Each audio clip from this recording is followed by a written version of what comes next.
मदन जी राजस्थान से। राधे राधे महाराज जी। महाराज जी, मनुष्य को मुक्ति व मोक्ष के लिए सन्यास ही आवश्यक है क्या? नहीं, सन्यास का तात्पर्य आप भेद से बोल रहे हैं इसलिए हम नहीं कह रहे हैं, लेकिन सन्यास की आवश्यकता है।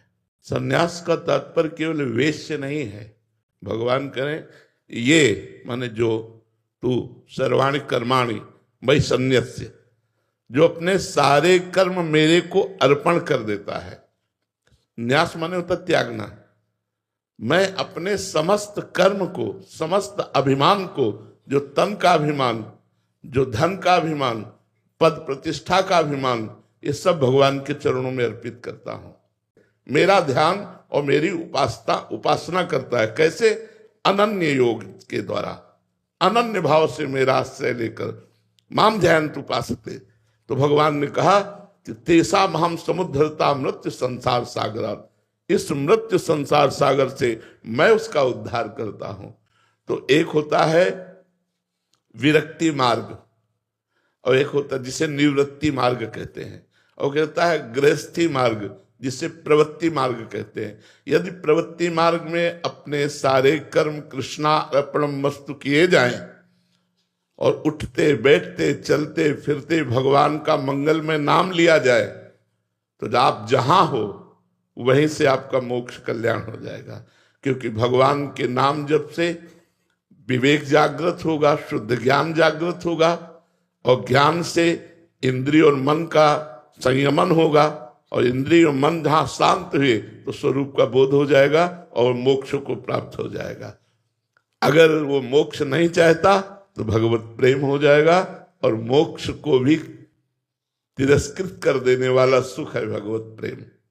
जो भगवान के अनुराग में मस्त होकर भगवान की रूप माधुरी में रूप छके घूमत रहे, तन को तनिक न भान, नारायण दृग जल बहे, यह है प्रेम पहचान। अपने प्रीतम की रूप माधुरी में डूबा हुआ, उनका स्मरण करते हुए अश्रु प्रवाह करता हुआ गदगद कंठ रोमांचित, धन्य हो गया जीवन। सतरति सतरति सा लोकांतारयति, वो स्वयं तर जाता है, स्वयं तर जाता है और लोगों को तार देता है। वो गृहस्थ हो या विरक्त, विरक्त भेष लेकर धन की कामना करना, मान प्रतिष्ठा की चाह रखना, लोक व्यवहार में प्रवृत्त होकर के संसारिकता आ जाना, तो वो दुर्गति का कारण बनेगा। विरक्त होकर के वो सदगति को प्राप्त नहीं होगा। तो चाहे विरक्त हो चाहे गृहस्थ हो, दोनों को अपना सर्वस्व अहम भगवान के चरणों में, गुरुदेव के चरणों में समर्पित करना ही होगा।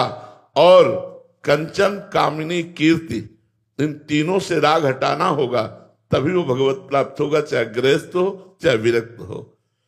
ये मार्ग है दो, लेकिन दोनों मार्गों की पूर्णता भगवत प्राप्ति से है, और दोनों मार्ग अधिकार रखते हैं भगवत प्राप्ति का। इसलिए प्रगट में सन्यास लेना आवश्यक नहीं है, अंतर से सन्यासी बन जाओ, अंदर से सर्व कर्म भगवान के चरणों में समर्पित कर दो, तो तुम मोक्ष को जीते जी प्राप्त कर लोगे, जिसे कहते जीवन मुक्त अवस्था।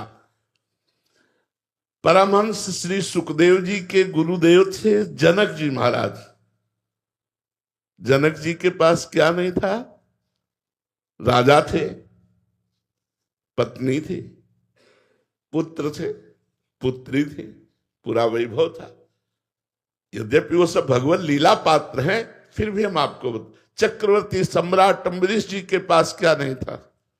रानियां थी, पुत्र पुत्री थे, सब।